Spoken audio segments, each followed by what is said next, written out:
노동계는 오랫동안 손해배상 청구가 노동자의 파업행위를 무력화하는 것이라고 주장해왔습니다. 실제로 기업이 수백억 원대의 손해배상을 근로자 개인에게 청구하게 되면 근로자로서는 상당한 압박을 받게 됩니다. 결국 근로자는 함부로 파업을 못하게 되고 헌법이 보장한 단체 행동권을 보장받지 못하게 된다는 것이죠. 그래서 원래는 전액을 다 배상해야 됐지만 이제는 판사가 개별적으로 보고 개인별로 그 책임을 정해주겠다는 것입니다. 또한 하청 노동자 문제도 중요한데요. 원청의 결정이 하청 노동자들의 임금 또는 근로조건에 상당한 영향을 끼침에도 불구하고 원청은 우리는 너희의 고용주가 아니다 라고 하면서 단체 교섭에 응하지 않았던 겁니다. 따라서 노동계는 실질적인 사용자에게 단체 교섭에 대한 책임을 지우는 것이 마땅하다라고 하면서 이 노란봉투법을 지지해 온 것입니다. 마지막으로 세 번째는요, 근로조건과 관련된 경영상의 결정이 있다면 그것도 쟁의행위 대상에 포함시키겠다는 것입니다.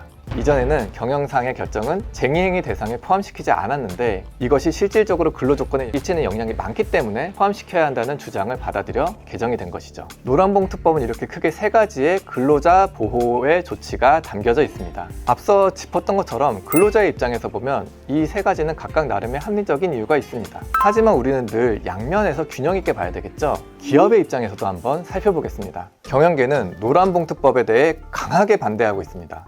자, 먼저 기업활동 위축 우려 때문인데요. 개인에 대한 손해배상이 제한된다면 파업은 당연히 쉬워질 것이고 이로 인해서 경영 안정성이 무너질 우려가 크다는 것입니다. 또한 기업은 관여자 모두를 하나하나 차단해서 모두 소송의 피고로 삼아야 하는 어려움을 겪을 수밖에 없습니다. 이렇게 1인 근로자 기준으로 손해배상 책임이 줄어드는 만큼 산업 현장에서는 불법 행위에 대한 우려도 상당히 커지고 있습니다. 불법 점거나 설비 파괴 같은 불법적인 행위가 있더라도 총액 기준으로 손해를 청구할 수 없기 때문에 노조의 투쟁 강도가 더 거세질 수 있다는 주장입니다. 둘째, 하청 노동자의 교섭권 문제입니다. 원청이 모든 교섭 책임을 져야 한다면 자신이 고용하지 않은 근로자에 대해서도 관리 책임을 져야 하는데요. 이건 기업에게 당연히 비용의 증가로 이어질 수밖에 없습니다.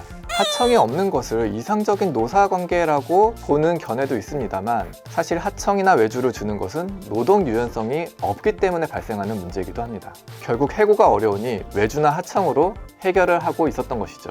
해고를 어렵게 해서 근로자를 보호하다 보니 이에 대한 반대작용으로 기업 입장에서는 직접 고용을 꺼리게 되는 이런 반작용이 있었던 것입니다. 이렇게 대부분의 제도는 양면성을 가지고 있습니다. 이 노란봉투법도 근로자를 보호하는 한편에는 기업을 위축시키는 양면을 가지고 있다는 것을 우리는 알고 있어야 합니다. 그런데 이제는 외주나 하청을 주어도 직접 고용한 것처럼 보겠다는 것입니다. 다만 모든 하청 노동자에 대해 적용되는 것은 아니고 하청 노동자 중에서 기업이 그 근로조건에 대해서 실질적이고 구체적으로 지배, 결정할 수 있는 경우에 한한다는 것입니다.